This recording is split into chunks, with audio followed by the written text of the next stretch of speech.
there was a feeling out period where we were experimenting at the time. The internet was still kind of new at that point, and so resources were coming online. It seemed like every week, every month, there was a new resource that was out there, and so sort of figuring that out and wrapping your arms around the resources that were available and continuing to add those into the regular classroom setting. And what we began to do was to understand the role that technology could play. And the future of learning, and that's when we figured it out, was blended, meaning that part online and part offline. So there are best practices. We've been educating kids in brick and mortar schools the same way for 150 years.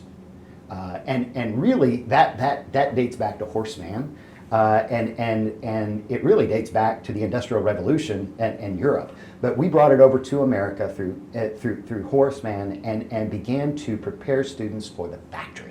That's really what we were doing 150 years ago. And so the model in and of itself was highly structured, based on compliance, and for those kids that could operate and function in that type of environment, they were able to graduate. But there was always a segment of the population that could not function for whatever reason in that highly structured environment. And as time went on and technology improved, all of a sudden options began to make themselves available to not just students, but now parents through online education, where there were alternatives to that brick and mortar setting that was highly structured and based on compliance. And so what we tried to do was we tried to take the best practices of what we've learned over the last 150 years, and we tried to couple those with these new 21st century tools and technologies to begin to personalize and customize the education. So you've got multiple children, right? Way too many. Yeah. Chances are those kids are unique.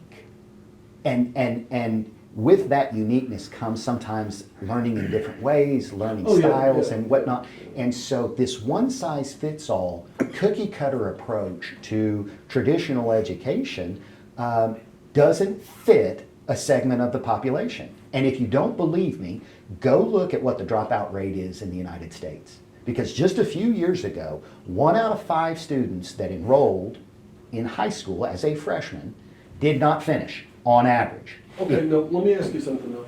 So you're in this little bitty rural school, Right. as you say, surrounded by cows.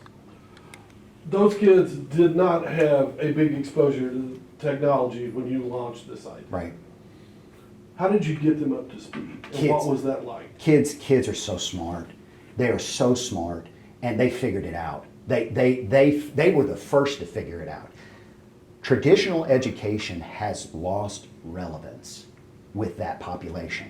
There is a segment that can operate and function and comply and do just fine. But there is a population, if you look at these kiddos that are walking around today, chances are you're going to see this right here. Oh, yeah. You're going to see a phone in their pocket. Chances are you're going to see a laptop in their backpack. They are online every single day. And so children have a natural curiosity and a willingness to evolve.